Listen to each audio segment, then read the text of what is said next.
എൻ്റെ പേര് ലിജി. ഞാൻ തൃശ്ശൂർ പേരാമംഗലം സെൻറ്റ് മേരീസ് ഇടവകയിൽ നിന്നാണ് വരുന്നത്. എനിക്ക് 10 വർഷത്തോളമായിട്ട് കിഡ്നിയിൽ സ്റ്റോണും ഫാറ്റി ലിവറും ഉണ്ടായിരുന്നു. അപ്പോൾ കിഡ്നിയിലെ സ്റ്റോണ് സൈസ് കുറവായതുകൊണ്ട് ഡോക്ടർ പറഞ്ഞത് സർജറി ഒന്നും വേണ്ട, വേദന വരുമ്പോൾ മരുന്ന് കഴിച്ചാൽ മതി, അങ്ങനെയാണ് ചെയ്തിരുന്നത്. അപ്പോൾ വേദന വരുമ്പോൾ മരുന്ന് കഴിക്കും, അത് കഴിഞ്ഞ് വേദന മാറും, അങ്ങനെയായിരുന്നു. അങ്ങനെ 2024 ഒരു വയറുവേദന വന്നിട്ട് ഞാൻ അതുപോലെ സ്കാൻ ചെയ്ത് നോക്കിയായിരുന്നു. അപ്പോൾ സ്കാൻ ചെയ്തപ്പോൾ കിഡ്നി സ്റ്റോണും ഫാറ്റി ലിവറും അതിൻ്റെ കൂട്ടത്തിൽ പിത്തസഞ്ചിയിലെ കല്ലും ഉണ്ടെന്ന് ഡോക്ടർ കണ്ടുപിടിച്ചു. അപ്പോൾ ഡോക്ടർ 1 മാസത്തേക്ക് മരുന്ന് എഴുതി. അത് കഴിഞ്ഞിട്ട് 1 മാസം, അന്ന് പിത്തസഞ്ചിയിലെ കല്ല് 7 മില്ലിമീറ്റർ ആയിരുന്നു അതിൻ്റെ സൈസ്. അപ്പോൾ 1 മാസം മരുന്ന് കഴിച്ചതിന് ശേഷം വീണ്ടും സ്കാൻ ചെയ്ത് നോക്കിയപ്പോൾ 7.2 മില്ലിമീറ്റർ ആയിട്ട് അത് കൂടി. അപ്പോൾ പിന്നെ ഞാൻ മരുന്നൊന്നും കഴിച്ചില്ല. അന്ന് ഞാൻ അത്ഭുതങ്ങളുടെ ജപമാല, റെക്കോർഡ് ജപമാലകൾ കാണാറുണ്ടായിരുന്നു.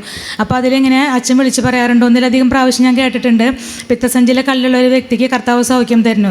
അപ്പോൾ ഞാനിങ്ങനെ പ്രാർത്ഥിച്ചു, എൻ്റെ ആയിരിക്കണേ ദൈവമേ അതെന്ന്.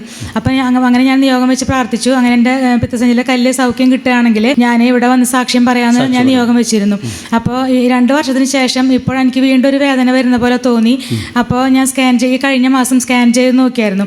അപ്പോൾ അതിൽ ഫാറ്റി ലിവറും ഇല്ല, കിഡ്നി സ്റ്റോണും ഇല്ല, പിത്തസഞ്ചിയിലെ കല്ലും ഇല്ല എന്ന് ഡോക്ടർ കണ്ടുപിടിച്ചു. അപ്പോൾ ഇത്രയും വലിയ അനുഗ്രഹം എനിക്ക് തന്നു. നല്ലൊരു കൈയടി കൊടുത്തേ കണ്ടോ. 10 വർഷമായിട്ടുള്ള രോഗമാണ് മാറിപ്പോയത് കേട്ടോ. 10 വർഷമായിട്ടുള്ള രോഗം അത്ഭുതങ്ങളെ ജപമാല കണ്ടപ്പോൾ പല പ്രാവശ്യം ഇത് വിളിച്ചു പറഞ്ഞ കാര്യമാണ്.